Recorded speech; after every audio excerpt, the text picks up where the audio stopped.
Welcome to Powerboat Talk, the podcast where we talk everything performance boats with your host, Joe Road. Hello, welcome to Powerboat Talk. This episode is brought to you by SoCal Jet Boats with owners Brad and Brittany Martin. I had the pleasure of having Brad on episode 28 of Powerboat Talk, so go check that out. SoCal Jet Boats was one of the original online forums and is still a great resource for all kinds of performance boat info. SoCal Jet Boats also has an online store that has a fantastic selection of hot boat apparel and a full line of jet pump parts and accessories. SoCal Jet Boats is also a great supporter of boat racing out here on the West Coast, and you can find them at most ADBA and NJBA drag boat races and the Southern California Speedboat Club circle boat races. You can also find them on one of the stops on their California River Summer Tour, which is going on now. Follow SoCal Jet Boats on Instagram and Facebook, or go to socaljetboats.com for more information. Today I have on with me Trace Martin, who is the owner of Trace Martin Performance and Trace Martin Performance Boating School. So this is going to be a very interesting chat with a very unique enterprise that Trace has established, and looking forward to talking to you, Trace. Thanks for coming on this morning. Yes, thank you, sir. Thank you. I'm honored to be on the show. Well, thank you. I'm honored to have you. So one thing you do when you do your performance schools, I know you'll publicize. You'll go into an area and you'll try to. I think you were telling me that if somebody hires you for an area, you'll go in and see if you can pick up some more customers. So I saw on your Facebook the other day, I guess you're going to be headed out to the Michigan area, and then you're going to be at Lotto and a couple different places back east. How's that work? How's somebody sign up with you if they live in those areas? So basically, you got to remember that, there's probably a great deal of customers that are insurance requirements. So they'll call us up and say, hey, I need to get certification, so my insurance company will actually give me insurance. So we try to establish an area, and if we have enough time, like we got a couple of weeks lead advance, we try to promote that area because when we go out to a site to do somebody, they have that expense involved. It would be a lot more expensive if they brought the boat personally to one of us, our instructors. It's cheaper for us to fly out and go to them. So if you can gather an individual or more, you start, dividing up that expense cost between the customers. So that makes it, a whole lot better. And that just happened here for Michigan, like in the last 2 days. I was going there for one guy. Now we've got, 3 more guys, actually 4. So, all of a sudden he's not going to be carrying the brunt of a whole expense of a flight and a hotel and everything else. So it divided up very nicely. So just seems like this year, everything's been last minute. It's really hard to predict. Oh, really? Yeah. It's been hard to predict or forecast what's coming.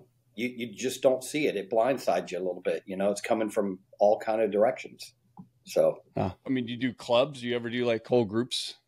We do groups. I've been there to the lake personally to do like a group of 8 or 12 people, and generally there'll be more than one instructor there. I'll either bring Brad or Jose with me, and because when you go to the water, if you really get up early in the morning, you got to figure you've got 4 people to do. It's anywhere between 2 or 3 hours per person, right?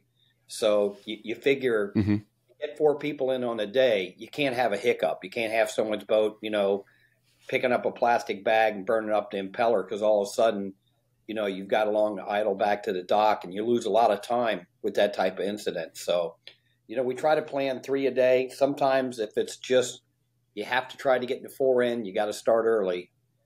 So it's you have to manage your time very well to do your boat training. I should never think about boats without thinking about stuff breaking, but I didn't really think about that part of it. There's all types of things whole day. That happen. I've been in places where you hit a submerged object, or there's some things that you can't control, or weather. My other instructor just left Austin, Texas, which was Lake Travis, and it just rained the whole day, and he had to get it done. They waited for the weather to kind of tone down some, but you can't control those type of ends. You can't control the weather or what's going to go wrong with someone's boat. So try to work around it the best we can. Yeah. You get some bad weather, bad seas, you get a little extra training, right? Sometimes you do. Well, you got to, you're not always blessed with having every condition for that customer to work with, but sometimes you do. And, depending on where you're going, you don't get a choice. I know yesterday my other instructor was down in Fort Lauderdale, and they said the winds were blowing at 30 miles an hour, and offshore it was like huge, so they couldn't go offshore. So we actually had to kind of postpone getting that done. Yeah, man, got to be very patient, I would imagine, at times with this. You got customers sitting on the dock, right, waiting to go. Yeah, well, they want to get their clearance so they can use their boat freely, and. Yeah. We have a lot of customers that will do the course because they want to be a better, safer boat operator, and they want to maybe get a better skill set at what they're doing. Maybe some people already know to a degree, but that last maybe 10 or 20% intangibles, they're so valuable to the customer. Being able to know how to recover from a situation that most people don't, and some of the things there's a lot of common knowledge that most people don't know. And one of the things that is really bad for a lot of people in boating is today's boats are more complex. And a lot of people, when they get in trouble with a boat, they refer to the car. They refer to treating the steering wheel like a car and the reactions like a car. And you can't, because in a boat, the weight is behind you, not in front of you. And the boat steers from behind you and not in front of you. So a lot of things that you think you're supposed to do is absolutely the wrong thing. What's the percentage you think? Do you have a large percentage of guys that are that guy that he's competent, but he just wants to get better? I say in our range of business, it's about 30 or 40%. Guys that just want to take it to be better. I got to say the other 60% or so is very insurance driven. The insurance companies they've been taking a beating. We're down to just a very small couple of companies right now that are actually insuring these type of boats. And they have been taking it really hard on the chin. I mean, the accident rate right now is higher than it's ever been. And they are trying to find a way to mitigate the risk. So they're actually even people that are already experienced, even boat captains, they're saying, hey, we need you to go do this. We need a little bit more peace of mind, and we want to find a way to mitigate that risk just a little bit better than what it is now. So, yeah, and you just made me think of something. I mean, I always talk about old school guy, talk about how the boats are. I mean, they're so fast now, but they're so safe. Like comparatively speaking, like the speeds they're going, they're pretty safe. But when there is an incident, you just made me think. I mean, it's more catastrophic, and certainly the expense now has got to be unreal to fix a boat or touch a boat. Some of these bigger boats, so I can see that. Here's one of the things that the misconception is. Today boats are different. So you're behind a panoramic window that falsifies the sensation of speed, right? And as we say in our course, speed dictates the severity of consequence, right? And the new boats, ever since 2000 came along, all the new boats are multiple contact surface vessels now. It's not one platform anymore. You have multiple contact surfaces under the boat, which is a ventilated bottom, which makes them very slippery. They slide a whole lot more. The center of gravities are higher. And people think that since the boat is faster, that they can turn faster. And they can't. You know what I mean? So there's a lot of things that people are just misguided. So they figure if they got 120 mile an hour boat, they figure, well, I can turn it 80. No, you can't, because the footprint is way too diminished now. And that's what people forget is it's no different than a car. You can have a footprint, but if you go faster than, physics can handle and a footprint, you're going to lose control. And this is the same thing with a boat. And, the thing is an operator will do something.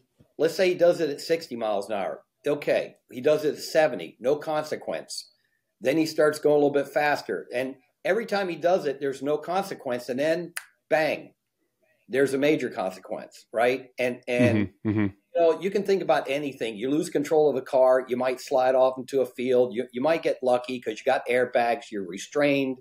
Even in a plane, if something goes wrong way up there, you got a lot of time to think about what you're going to do, right? How you're going to manage the situation. In a boat, when you lose control, it's immediate. It's like hitting a wall. So, and you basically lose cargo. So you're sitting in a seat, boat goes 90 degrees. I mean, physics takes over. Your body is traveling. That's just the fact of it, right? Yeah, great points. Great points.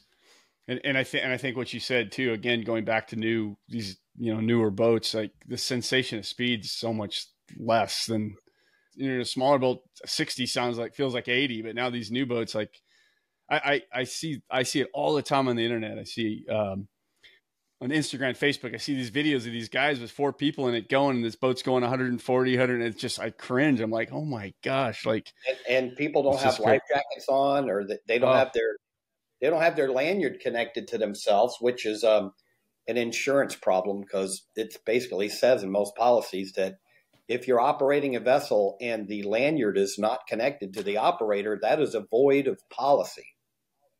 Wow, great point. I was just watching a Facebook thread the other day where some guy was asking about putting a kill switch in his boat, and there was, for every one guy that he was saying how do you do it, there's 10 guys going, why do you need that? Don't waste your time. That's a great point. That's a great point. And good for them. Well, you got to remember, the insurance company, and I'm just going to explain, let's say you didn't have your lanyard on and you were doing about 60 miles an hour. You get thrown out the boat. Now the boat takes off and runs down the waterway, and it runs over 3 other boats on the dock and maybe runs over a person. Now, the insurance company is going to go, well, we don't owe you a boat anymore. And by the way, if you got hurt when you went to the water, that's your problem now because you're not covered. But the damage that the boat did and everything else is called third-party liability, and the insurance company is still on the hook for all that damage. So that's basically, and it doesn't matter. You can go to court and fight and everything, but you got to imagine that, and a lot of people probably will, but the insurance company has to spend a lot of money defending themselves on a rule like that too, So, here's the bad thing. Most people don't really know that when you lose control of a boat, it usually comes back around and runs over people. It runs over you possibly, or your wife. And we've had a lot of stories like that where someone's operating the boat. They don't have their lanyard on. They take a spill. They go on the water. Boat comes back, runs over the wife or runs over the husband, and it's a terrible tragedy. Oh, man. For something so simple, right? Yeah. Be a $15 item, but people, they either forget that it's there. Some people, they don't feel like they have to. I know why they don't use it is because, one, they might connect it to their belt loop, and, they're coming up to the dock and they want to they want to go get the dock lines while the motor's running. And the minute they leave the helm station, it unplugs and the motor's shut off. And now they're in a situation where the wind's blowing and, they're like, oh, every time I wear this, I make this accident. So we basically, we use these, the wrist lanyards, pretty much. So this just goes on your wrist, you know what I mean? And that way you have that human response mechanism. Like when you're going to get away from the dash, you're going to feel it on your skin. You can't feel it on your clothes, you know what I mean? So very, very important that people start getting into practicing wearing that more. And back to the insurance. I mean, I mean, you have responsibility, just like you have responsibility to operate the boat properly, right? You've got a responsibility of putting that lanyard on. It's kind of the same. So, I mean, it totally makes sense. I think that the insurance companies are totally in the right there. I mean, everybody, you got to do your part. It's covered, that language is covered by the lanyard part, right? But there's two other blanket terms in your policy that also can cover that lanyard too. And one of them is owner must take due cause to protect said vessel. That's no different than you got your boat tied up at the dock and here comes the monsoon and, you're like, well, I don't care. It's insured, so if the storm damages my boat, well, you didn't take due caution to protect the boat, right? Same thing with the lanyard. So if you're not wearing the lanyard, you're not protecting the boat. And the third one is an act of negligence, right? I mean, if you're operating the boat in a negligent manner, they can deny the claim, and it happens, right? And running the boat without the lanyard connected to you could be considered an act of negligence. So, like I said, they've got it pretty well covered. Glad you brought that up. While we're on that subject, I've seen, I don't know if they still make them anymore. I saw there was a guy that was doing a wireless one, wireless kill switch. Is that still around? What do you think about that? I've never seen it. I've never used it. And nope. I just think a lot of people would forget to even turn that thing on or, I just think that's a tricky situation, because what if what happens if he loses control of the boat and he just falls on the floor? The boat's still going along, right? You know what I mean? So I don't know. Yeah, that's true. That's true. And I don't even know if they made them. I saw them a few years ago at Miami. I don't even know if they're still making them. Right. I don't think that's a game changer for accidents. Yeah. Now, it is interesting too. I've heard the insurance component about, going to the school to get insured, but kind of when did that come about? Was that something in the last few years and was that something you worked on to get insurance companies to recognize this and get people trained? Well, to be honest with you, so a lot of people know me from the past. I don't know if you know it, but my dad was the original inventor of the poker run. No, I did not know that. My dad had the first poker run ever. Because, see, we used to ride motorcycles when I was a kid, and they used to do the poker runs with the motorcycles. My dad said, I wonder what would happen if we started doing this with the boat. And for years, my dad did poker runs, but nobody else did. So he was the original inventor of that. So what was his name? Ralph Martin.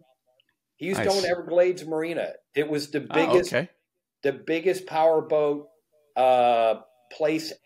He was the first cigarette dealer that ever, cigarette used to go to factory and buy it. My father was the first cigarette dealer.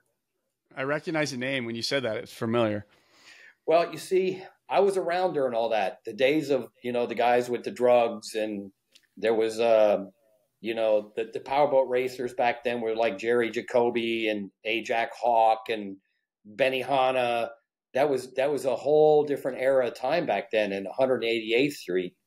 So, we were the big Apache dealer, when Apache started getting big, and I knew Reggie before he built his first boat. Reggie Fountain had he had a Chris Craft Excalibur that, he kind of made his first boat. And that's where the Fountain was kind of derived from. If you look at the deck on the older Fountains and the back of it, you'll realize that it's got the same features of the Excalibur boat, which was made by Chris Craft, Yeah, interesting. There's a lot of cool history, I know. Yeah, yeah. Well, that's cool. So, I had an 18-year racing career that was very successful, and we had a big high-performance boat shop. We had 9 employees. We were doing a lot of boats, cats, V-bottoms, everything fast. And in the year 2002 and 2003, I had a series of customers in my shop that were calling me up saying, hey, we need to like put a hold on working on the boat. And I'd be like, well, what's the problem? They'd be like, my insurance got canceled. Wow. And I really didn't give a whole lot of thought to that. But when you have 3 boats in your shop and everybody's like, hey, I don't have insurance. I can't use the boat. That threw up a red flag. So I basically worked with an insurance agent that I knew at the time out of Texas, and I called him because I said my customers need insurance, and he started rattling off the problem.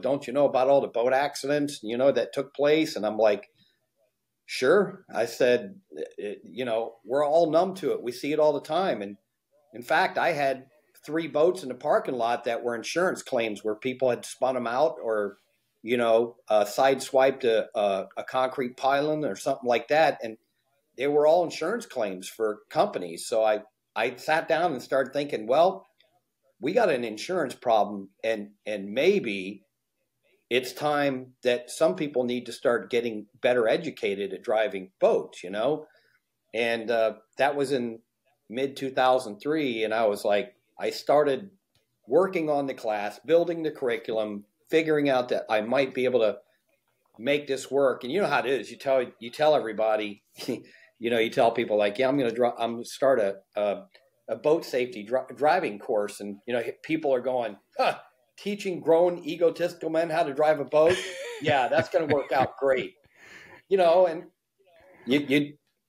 I thought maybe they were right too. Maybe I was taking a risk that probably might not ever come to happen. You know what I mean? But, it was late. And I contacted the insurance companies like Markel, and I let them know we're doing a boat driving course that's safety related, make people better operators. And they were like, yeah, okay, whatever. But they called me in November of 2003 and they said, hey, you still doing that boat school thing? Is that still going to be happening? I said, yeah, it is. And they sent me my first customer back in November of 2003. It was the 36 Nortec, and it was a younger male that had just purchased a boat. And, I worked with the guy for, I did the curriculum for him in a meeting room, which lasted about 6 hours, 6.5 hours maybe. And then we had a online driving session, skill-based driving, which lasted another, 3 hours or so. And, Markel kind of looked at the whole deal, and they kind of were wondering, and I got quizzed pretty hard by Markel too. They wanted to know, hey, would you feel comfortable with this guy driving your kids around in a boat all day? Is that how you would feel? That are you good enough to write him off on that? And I was like, yeah, I would. I said, I feel very comfortable in a guy's position driving. His proficiency level was very well. He understood everything we did. He scored very high on his test.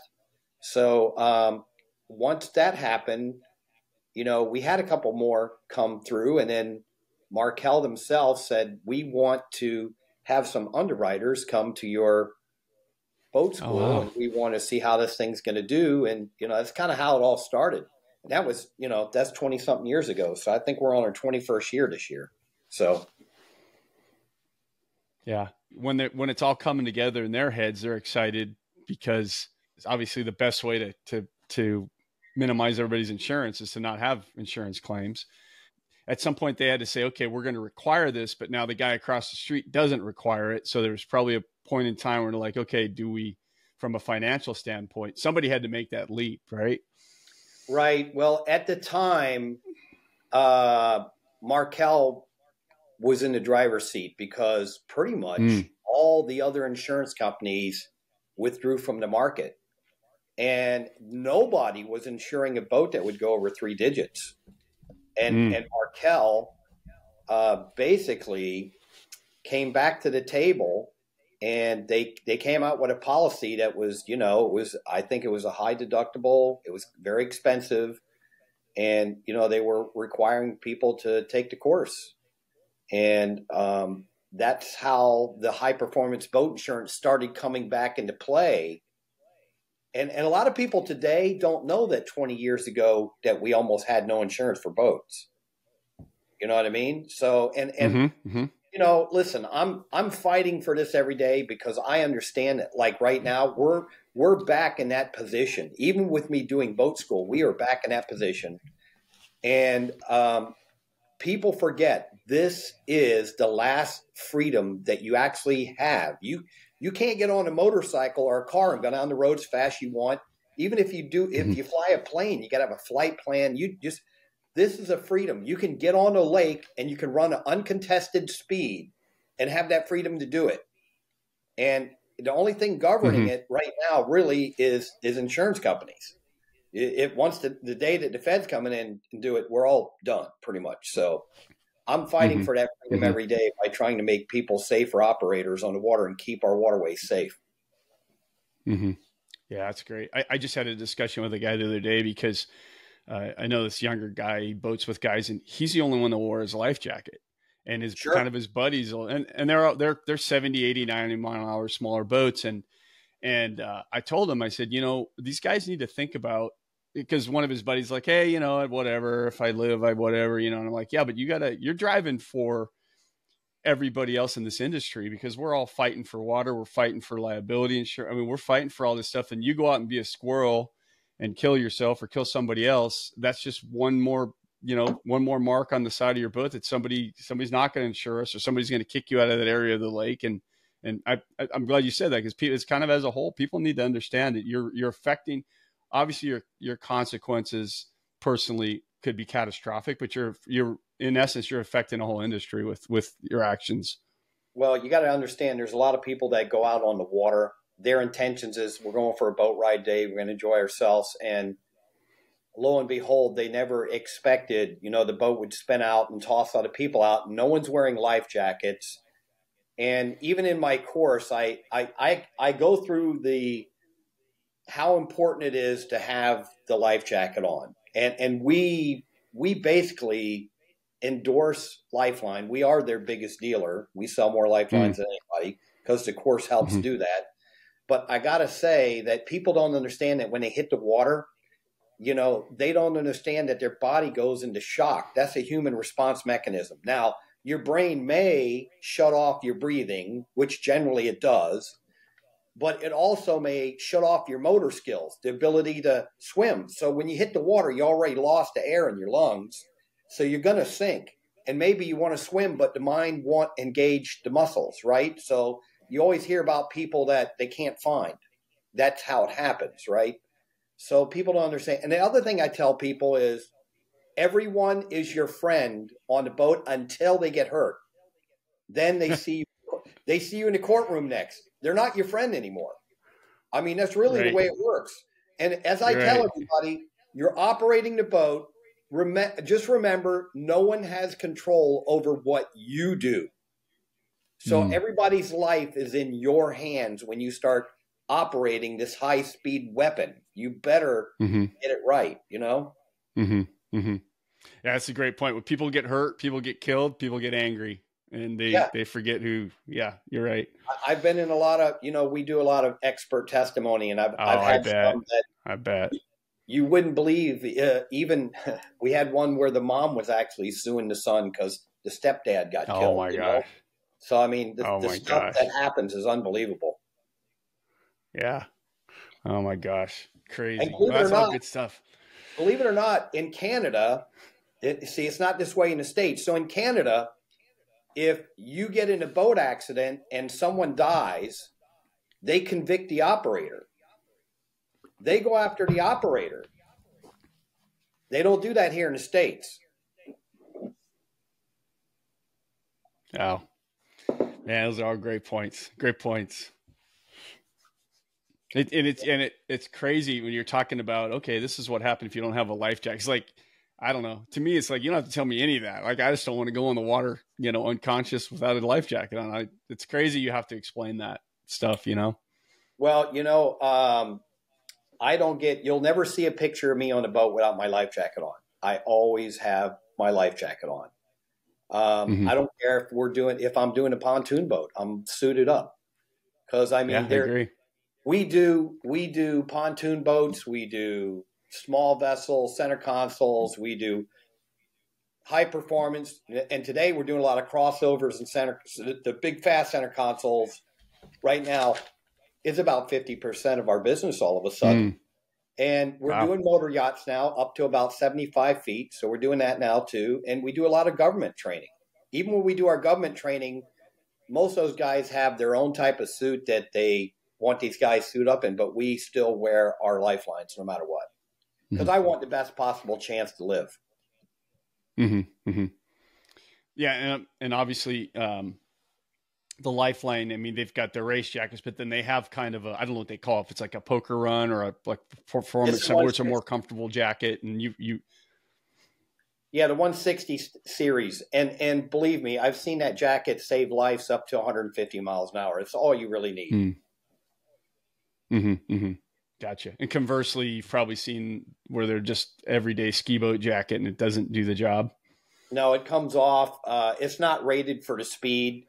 And a lot of those jackets are neoprene. So if you want to wear them in the middle of the summer, I mean, it's great if you want to lose weight, because you're going to be sweating profusely, you know what I mean? But they're not, I mean, it's better than wearing nothing, but there's a high probability that jacket's going to tear off in a high speed, crash for sure. Mm-hmm.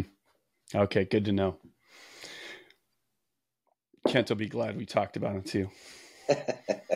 I talk to him a lot, so. Yeah, he's like my biggest recruiter, and he knows everybody. I'm like, hey, do you know this guy? He's like, yeah, I'll call him up.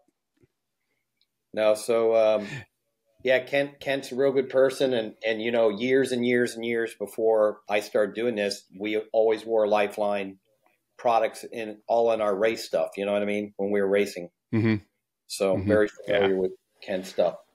Well, what a great professional pivot though to do this, and man, you saw a need and you went out and did it. That's very cool. How did you after you did the curriculum, spent all this time? I mean, you had to be nervous when you got that first guy that's going to actually pay you. I mean, what was your feelings like going through that, and when you were done with that first training? It feels like after months and months of, for months and months, I was like, well, I guess this isn't going to work, and then all of a sudden, it did. All of a sudden you got your first one, obviously at the time I still had the boat shop with all the guys working. So, I wouldn't go under if that was my only thing. Now things are in reverse. We do got a boat shop, but it's insignificant compared to what boat school does. Boat school, the boat training is so important and is so needed today in our industry. And, the thing is you're still going to have people that's out there on the water that have no idea what they're doing. And it is dangerous and it's no good for anybody, and yeah, we have insurance agents sometimes that will sneak things through that are more than questionable because they want to commission more than they want to have safety on the water. So I think some of those people are being phased out over time, but I think the ones that really care and want to go to sleep at night, are doing it right. That's all I can say. Mm-hmm. Yeah. How does it work with your relationship with the boat manufacturers? Obviously you're probably getting buy-in from them. Do you have programs you work with the boat manufacturers and customers? And that's a very tricky area. Because when we one of the first things we talk about when we start our boat school up is we're non-attributional. So you can't promote a brand of boat because then all the other people are going to be like, oh, so I guess now that you're doing boat school, you're going to be trying to get them to look at that brand of boat. It's like, no, we don't want to do that. So we try to say we're non-attributional, but I do help them promote because a lot of people look at our stuff. So if I'm doing a brand new, for instance, brand X boat, we'll be doing the boat and we put pictures out there and we kind of talk it up, say this is a good piece of equipment, very well done, look at the craftsmanship, and the people can make their own decisions from what the boat school did. You know what I mean? So I think that happens. I do talk to the manufacturers because some of the boats we, to cut the discovery time out that we're doing, we may call them up and say, what were your settings observed on this boat? So we, have a general idea of where we're going to be at. You know what I mean? And sometimes they may call us and say, hey, this boat has a different center of gravity, so you may want to run your stuff this way or, things like that. Yeah.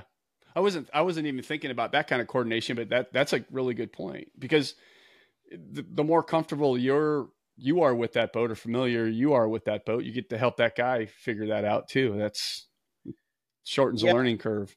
but we got to do it because, I have two other instructors too, and I do that to help them so that they can get the process going a little bit quicker. Because usually a lot of boats, before we get them in the water, we're like measuring the bottom to see where it's square, and then we're leveling the drive so that the prop shaft's in line with the bottom, so we get a neutral setting. And once we do that, we can kind of figure the boat out while we're running it. We can say, well, here's neutral, here's the maximum trim I would say we probably going to use with this, and everything else. So we do our own due diligence a lot, even though we may get a verbal nod of what the manufacturer says we want them to do. So we try to make the customer more understanding about what they're looking for, what you're trying to accomplish. There's a lot of people that can fly a plane, but maybe they can't tell you how a wing lifts.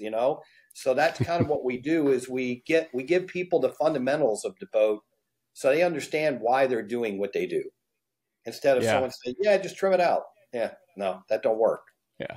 Yeah. God, that's other great information. I would never even thought about that. So, and that makes me think of a question. I mean, do you ever have guys that come to you just more because of the boat? Like, I just can't get a handle on this thing. Am I doing something wrong? Help me figure it out. Yeah, we do. We get quite a few people that they are struggling with maybe getting the boat to handle the way they want, or maybe, and listen, there's boats that sometimes they're very good boats, and they pass through different hands, and people change things. And then maybe I ran the boat 5 years ago, and now I get in it and it's not the same, right? Because someone lowered the drives, they put different props. And so basically you can give them some guidance of what they may want to change or to do to improve it. But I do have a lot of guys that, in old school, a lot of people were used to trimming boats out. The new stuff today, and because of prop technology, doesn't require that kind of trim anymore. And a lot of people keep going back to that trim part. They keep going, oh no, I got to trim it more, get that boat out in the water more. And that's not the way it works, because the new bottoms are designed to create angle of attack at a certain angle. And if you over trim it, you interfere with that angle of attack, So that's where people start getting mixed up with the newer boats, And, prop technology, that the props are so progressive that they actually lift the bow without the trim now. So there's a lot of things. So that's where you got to find your balances with your customer and the boat. And I imagine you've probably had instances where you've gotten in a boat and you're just like, no, this boat, we are not using this boat. This thing is just not set up right, just not safe. There has been that instance every now and then. There's been an instance where we go to the boat and it's so bad. I had one that I don't want to say, but it was so bad I couldn't do anything with it. And the dealer called me, and he was mad at me. And I said, have you driven a boat? You should try to drive it yourself, because it's not good. And I guess he got it fixed with the guy, and it went back out, and we got the guy straightened up. But, those situations do present themselves sometimes. And we don't want that kind of situation, because we don't want to be, like in the middle of that. We want to do our stuff with no drama. We want to go out there and just work with the customer. And we do have customers sometimes that don't get certified too. We have customers. I was just going to ask you that. If they cannot complete the proficiency level, and their mind's not with them, or we feel that they are going to be a danger to other people on the water because they're just not cut from that cloth to operate that boat, then we have to make that call, because we got to sleep at night. I don't want to be in a courtroom, And some of those bigger boats, I mean, no shame in that. Like, they're beasts, like some of those big boats, and in some conditions, like I can see a lot of people just not even want to try that. It's not easy. Yeah. Well,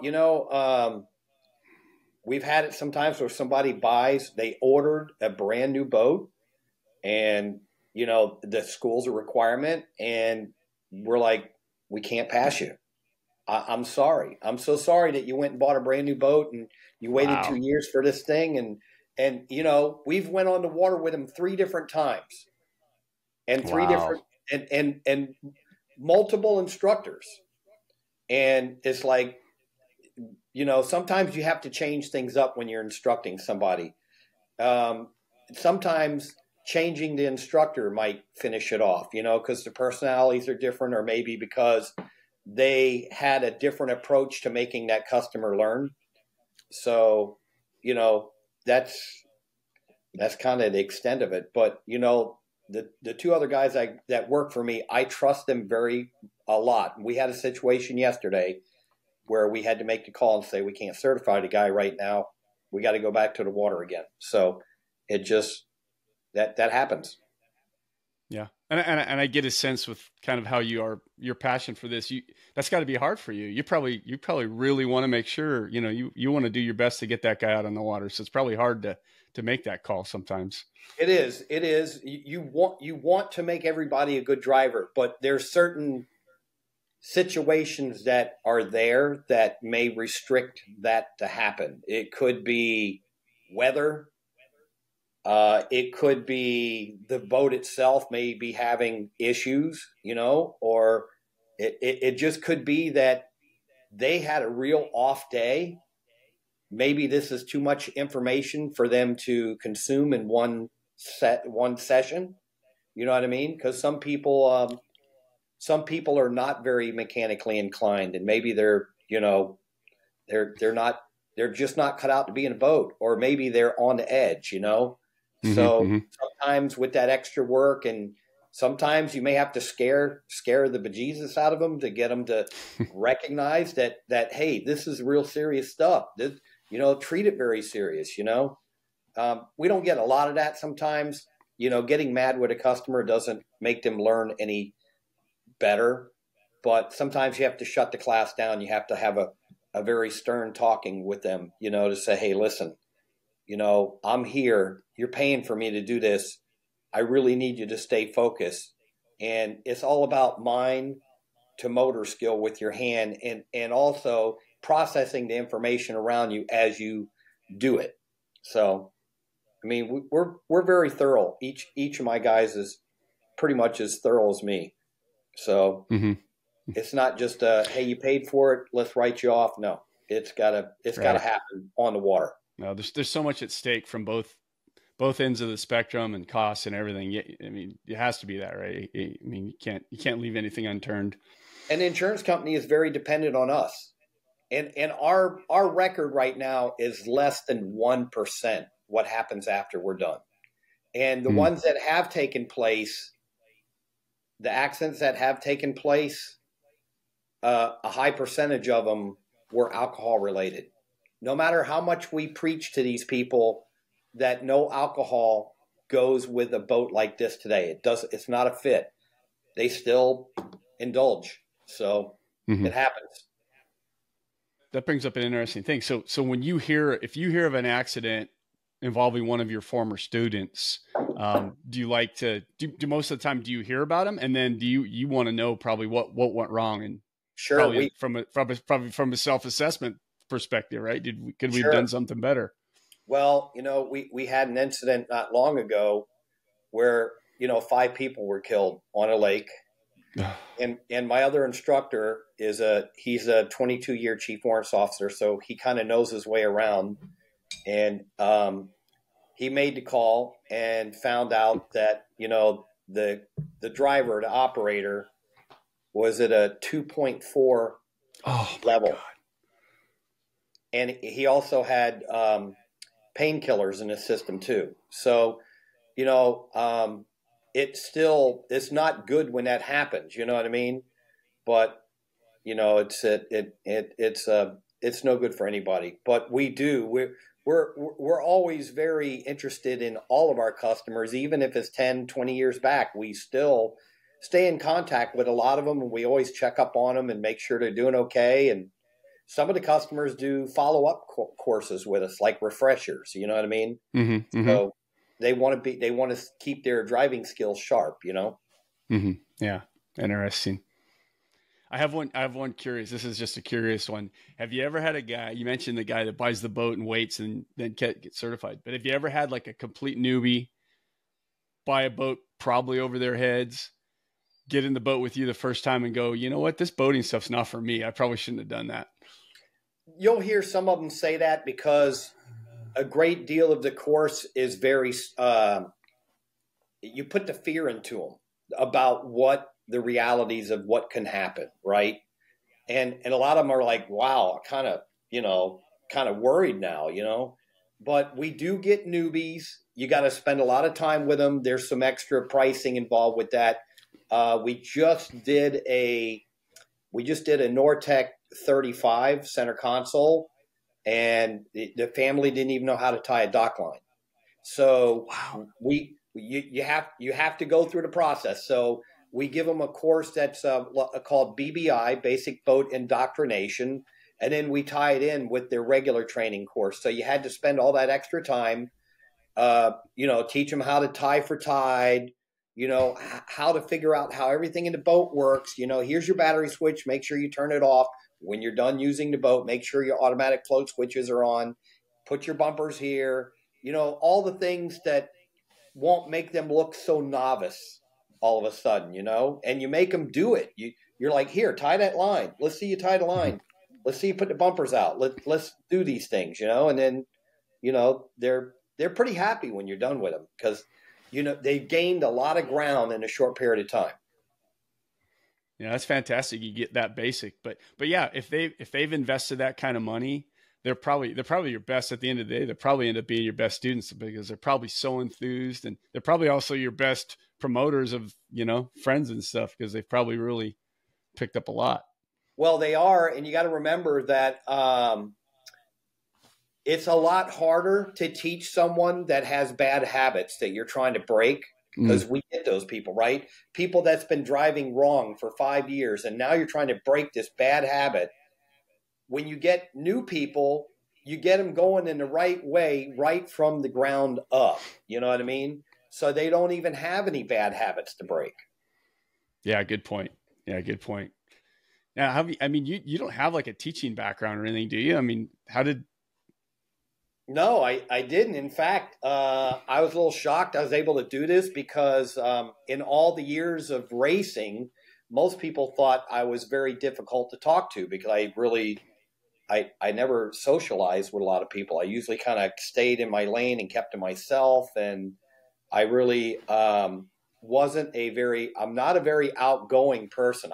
I just don't walk up to people and greet them. So doing school for me was a big, big challenge for me and I still have some difficulty. Like say, for instance, we got Navy SEAL training coming up. The first, it's actually a whole first week of September, and there'll probably be 20 guys in that course, right? So it's better that I let Brad, my other instructor, break that ice. Because if I get up there in front of 20 guys, I'd be like, I'm nervous. And really, still? Yeah, you still can be. After 20 years, you can still be nervous in a big, big crowd. And those kind of guys, they think they're invincible anyway. So you're there to convince them that you're here to make them better. So guys like Brad, and he was an instructor most of his life, even in the Coast Guard. So he's really good at breaking the ice, and you got to remember there's government lingo when you start talking to those guys, and he's really good at that. So he gets them in the saddle quick, and then I can come in and start doing the work I do, the fundamentals and drawing the pictures of the bottom of the boat, and start teaching these guys the hydrodynamics and things like that. Yeah, I can't imagine trying to teach a Navy SEAL something, right? Especially when it comes to like being safe and slowing down. And you got to first off, the thing that's important with Navy SEALs is there's a lot of injuries and there's a lot of broken boats because they think they're invincible and they think the boats can take that type of punishment, but they forget that you can't finish a mission with a broke boat or broke people, right? So the object is we need to teach them how to maybe take that sea state a whole lot differently, right? And Mm-hmm. you know, you're toning guys down really in quite a ways. You're toning people down. So, you know, they see pictures of boats airborne, and everybody's like, "Cool, look, that boat's 10 feet high in the water, out of the water." And it's like, you know, I raced motocross for a long time, and I knew that when the tire wasn't on the ground, I wasn't going forward. And I always tell people, if you're in the air, you have no control of the boat all of a sudden. You have no control of the way it comes down. So, and I explained to people today, the best boat operator generally keeps the propeller very engaged with the water. And I say, if you want to catch air, you should go get a plane instead. Seriously. Yeah. Good point. So we should mention, you've talked a little bit about the courses. So when you do a course, it's, I think I saw like 7 or 8 hours in a classroom or a Zoom setting, right? And then 2-3 hours on the water. Yeah, we've been doing that. You know, COVID kind of forced us into the Zoom thing. And at first I didn't like it because we used to always show up at a site, get a meeting room, you get your 4 or 5 people in there and you get it done that day. Now, some of the courses, we are still doing that. I know my other instructor, Brad, really likes to be face to face with people a lot. He's on his way to California tomorrow to do somebody, and he wants to be right there in front of them. And that's his preferred method, right? I still do it too, here and there. I just did it in Michigan, you know, about a month ago. But the Zoom course, the beauty of that is it allows us to do maybe 1 3-hour session here, and then the next day we can do another 3-hour. That way we're not tying their life up for one day of doing a full curriculum, you know. And not only that, they don't have to like take off this time from work, and you know, and maybe I'm home an extra day where I can, you know, get things done too, you know. So it's kind of worked out.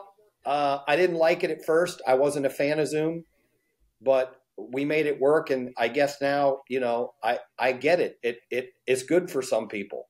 So we've been doing it.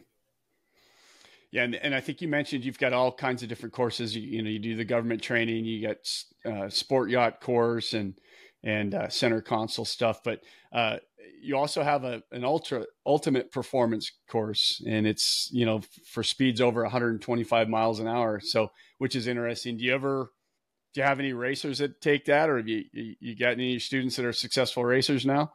I have had some boat racers come in to do the stuff. I've also, and some of them are more out of the country.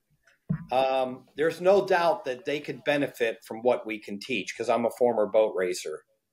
I just a couple of years ago, I helped some guys with a cat that were racing. It's kind of like a bracket racing class where they limit the speed and you can't break out past the speed. And I not only did I train them how to get in and out of a turn a lot faster, but I also got them where the boat, you know, gets to the speed like as soon as they come out the corner.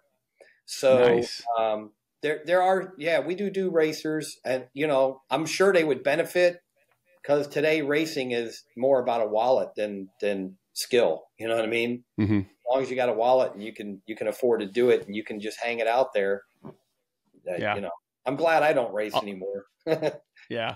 Although you made a really good point, because a lot of the classes now are bracket classes where they limit the speed, or they're spec classes, right? Even the class 1 boats. I mean, you get 2 1100s and it's all about setup. So it's really important to get the setup right and get around the corners fast. So you make a good point. For a guy like you, could really help a guy train to get the most out of that, you know, what he's limited to. Well, when I was racing, my last couple of years of racing the spec class, they limited the boats to 750 horse. That is about the maximum you could get out of that little motor. And, you know, at the start of the year, they would always hinder us with a change. They'd make the skeg bigger. You know, you had to run a different lower unit. They would make the props where you can only run one size prop. So it limited you from making speed. So in an entire season, if you kept massaging the boat here and there and doing little tricks here and there, you would find, at the end of the year, you would find another 5 miles an hour. and that breeds technology. Today they don't do that. The 1100, I'm sorry, but that's too much speed for what you need to do. They, even NASCAR decided to slow things down, right? They slowed the cars down because, there's a point, and we already see what happens when they crash an 1100 boat and it flips over. The boat's destroyed, and people can die. And my concern with boat racing, one of the reasons I bowed out is because I was concerned about the safety features of the boat, because they don't do fine line element analysis anymore. And I'm worried about the structures of the boat and the speed at which they're doing.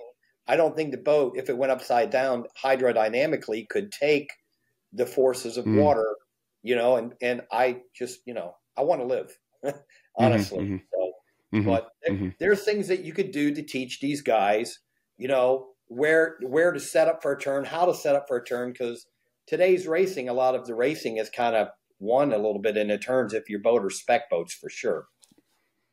But going back to what you said, I mean, if you just got a wallet, you can get in a boat. Because I just saw something the other day, and I don't want to mention names. I don't even remember names, but some new young person that was kind of like a influence or something they were putting in a class 1 boat. And I thought to myself, like, I don't know. Yeah, you can buy that ride, but man, you can't, that's a lot to jump in new and try to figure that out. There was a point where the last couple of years when I was racing, your driver was so important, and the throttle man wasn't as important as he used to be. They were almost 50-50. You had to have a good throttle man and a good driver.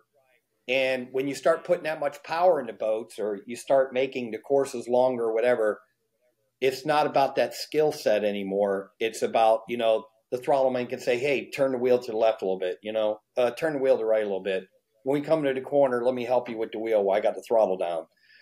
Those kind of things could be happening out there. But, back in the day, you had to have a driver that could really work his way through a corner at the speed you were going to put him at, and you had to have a lot of trust in that individual, and they had to trust you too, because if you're the throttle guy and you're on the left side of the boat and you get T-boned, you're probably not going to live, So, I mean, it's important today. I haven't been around racing for a while, but I worry about it a lot still. So, because one big bad accident could, set him back a long way.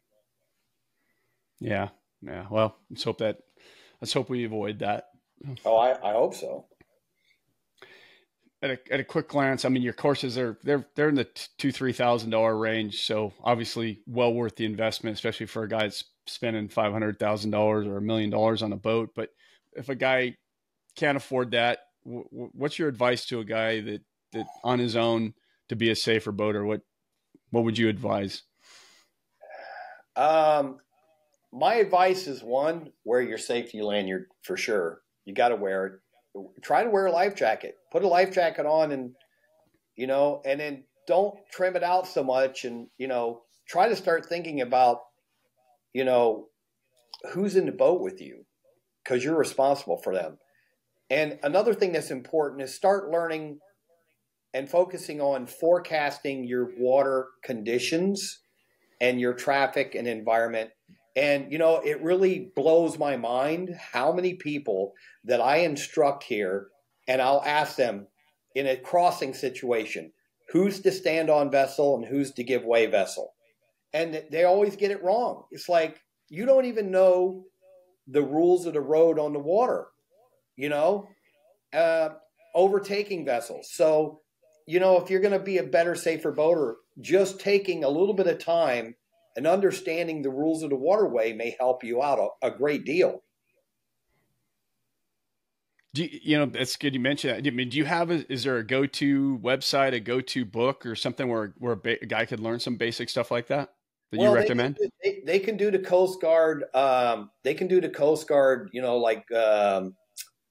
Small Coast Guard safety course. They can. Oh, good call. Yeah. But we're in the process of this right now, and I think in the next 30 days on our website, you will actually be able to go on our website and you will be able to get your state driver's license, boating license in all 50 states on our website. Ah, nice. Nice. So we're right in the middle of that now. We're doing an affiliate program with At the Helm Training, where we're actually going to get underneath the umbrella of NASBLA, and we're going to get a whole lot more trying to get the government entities to see that you can do anything online, but it's not a great way for someone to demonstrate their actual driving skills. So I mean, you know this because you can get a Coast Guard 6-pack license by going online. You can actually have your son do it for you. You could say, "Hey son, I don't have time to do this. You want to go online and do this for me?" Next thing you know, you got a guy with a license, but he doesn't know how to drive a boat. So it's not a demonstration of skill. So that's where we come in, and that's what we do. So I think at the end of the day, there'll probably be some changes in the next couple of years, and hopefully it'll be for the better, and get people more educated on boating and make them safer boaters, because that's so important today, Mm-hmm. Yeah, like we talked earlier, I mean, it's important for the survival of our industry. Survival, if we want to keep doing this, we have to self-police it. Which nobody, I mean, as boaters, as generally a conservative population, you don't want any more legislation than you have already. But something like this, I mean, is there a way for people to maybe voice to try to get some of this more, make it more mandatory?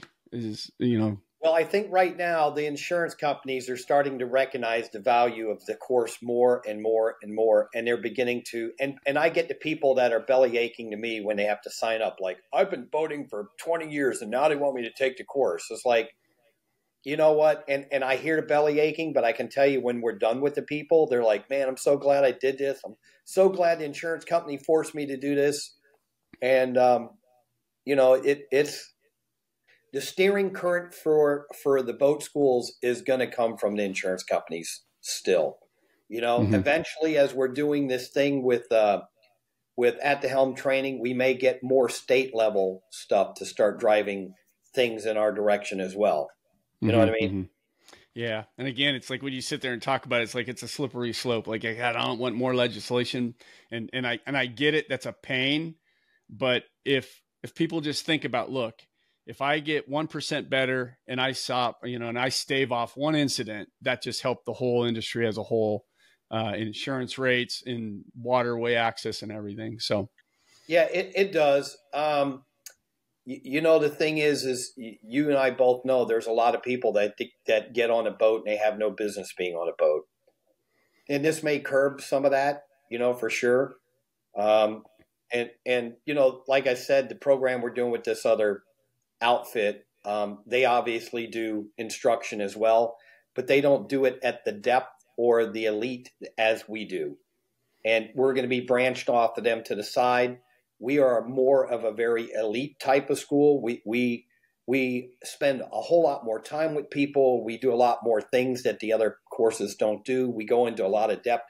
Even our yacht training that we do, we have like a 37 task planner that has each individual task must be signed off by the instructor, and the operator must demonstrate at a very good proficiency level that he can perform that task.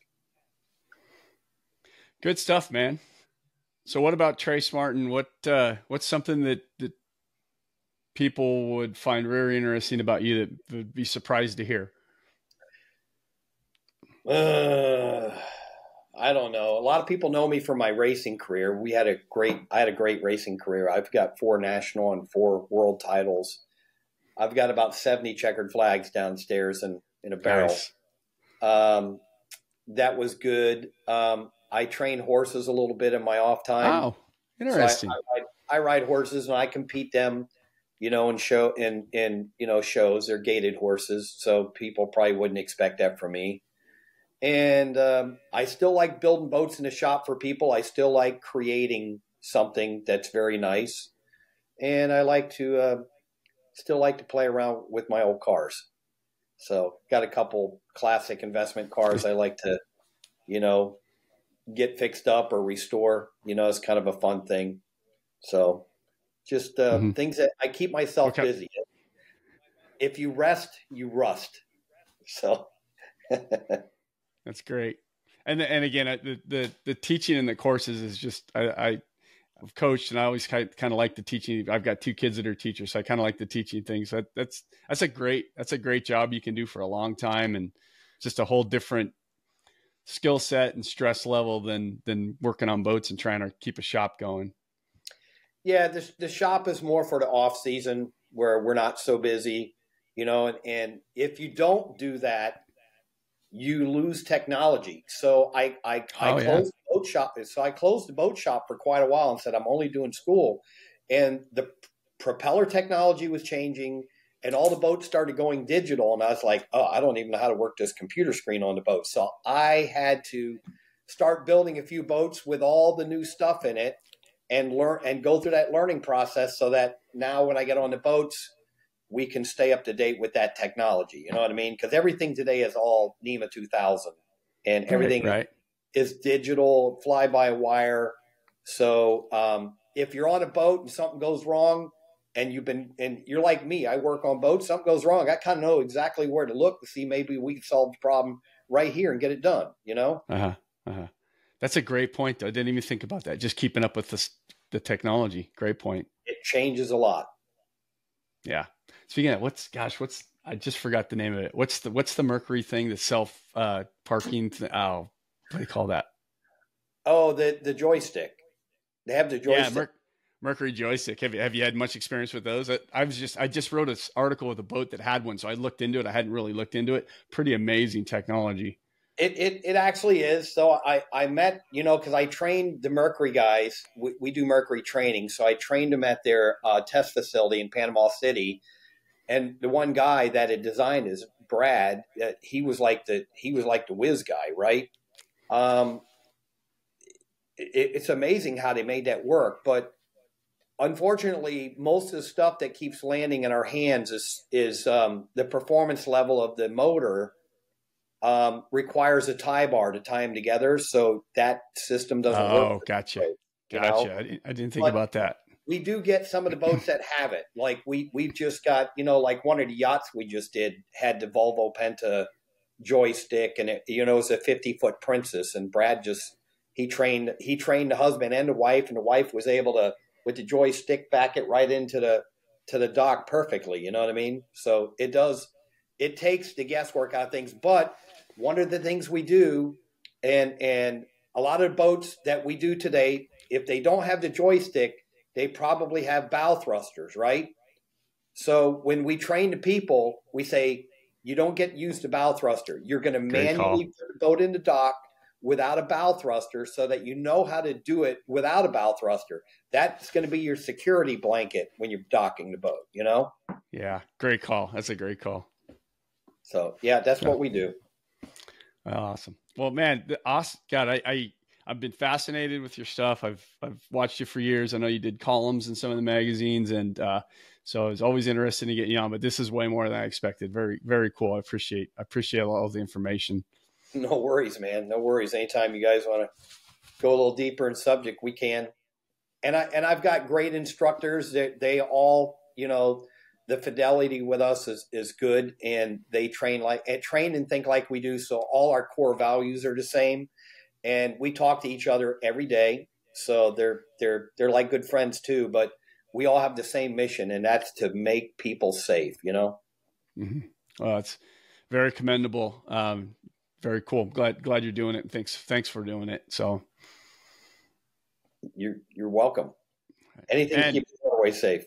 Yeah, thank you. And I tell everybody, you know, keep notes if you think it's something we missed, and yeah, we can get you back on if there's something we want to talk about, or laws change, or if we can help get your message out too anytime. Sure.